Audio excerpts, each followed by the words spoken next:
The truth is, I've become really busy in the last few years. About 5 years ago, I joined the New York City Gay Men's Chorus. Yeah, get it all out. They're here. They're gonna hoot and holler.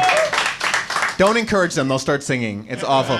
No, I love the New York City Gay Men's Chorus, but it takes up a great deal of my time. And this past summer, I actually traveled with the chorus to Mexico City to sing with the Mexico City Gay Men's Chorus. And I realized before we left that my passport had expired. I needed a new passport.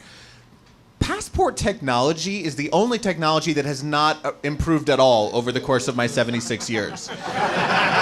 It's exactly the same. You have to go out and find like a photo booth to take that little tiny picture and then staple it to the application and drop it in a mailbox. And like 6 to 8 months later, perhaps you get your passport. So I needed to get the passport picture, and I didn't know where to get it done, and I Googled, where do I get passport picture, and it told me to go to CVS. There's a CVS right down the street from me, and I was like, perfect. So I went there, and I walk in, and I walk to the back of the store, and the first thing I see is this big sign that says, no passport photos here. But I've lived in New York City long enough to know that that sign might have been put up 20 years ago during the 1 week that the passport machine was down, and they just never took the sign down. So I'm not giving up that easily. I'm now hunting around the store to find an actual human being who works there.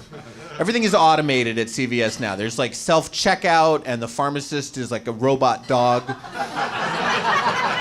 I'm like, hello? No, I can walk out with anything. There's no one. Finally, I find this elderly woman in a CVS uniform. She's stocking shelves, and she's kind of a church lady type. And I said, excuse me, ma'am, is it true that there's no passports here? And she said, oh, you can get a passport. We just don't have a camera. And I said, well, how does this work? And she said, well, you could use your iPhone. You got an iPhone? And I said, yeah. And she goes, well, hand it over. All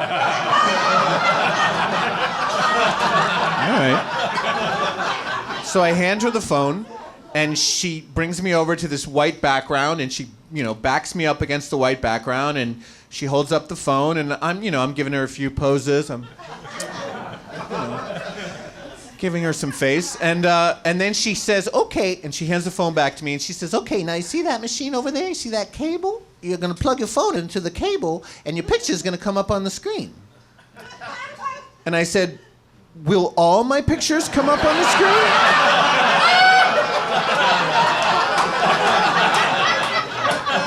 And she said, no, just the ones that I took.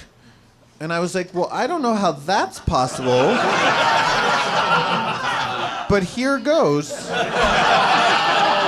I very gingerly put the cable connector onto my phone, and immediately on this giant screen, it was just my hole, my dick, my hole, my hole, my hole, my hole, my... I don't know why I have so many pictures of it. My hole, my hole, my hole. And I just was like, oh. And she goes, don't worry, I'm not looking.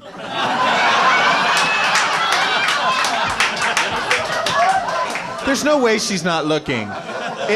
You can't unsee it. It's like when the doctor brings out your x-rays and puts them on the light board. Like, that's how big they were. She was like, you have a questionable mole.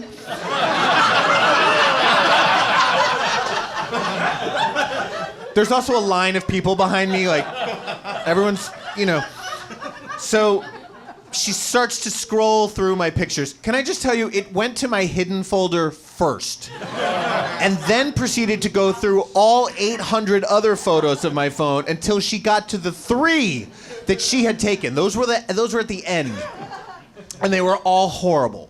So I picked the one that was, the least hideous, and she prints it out, and she brings me over to the register, and she puts it in this little bag and rings me up. It was like $5 or whatever.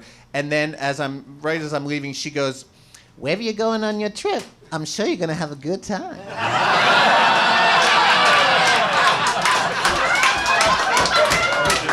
And you know what?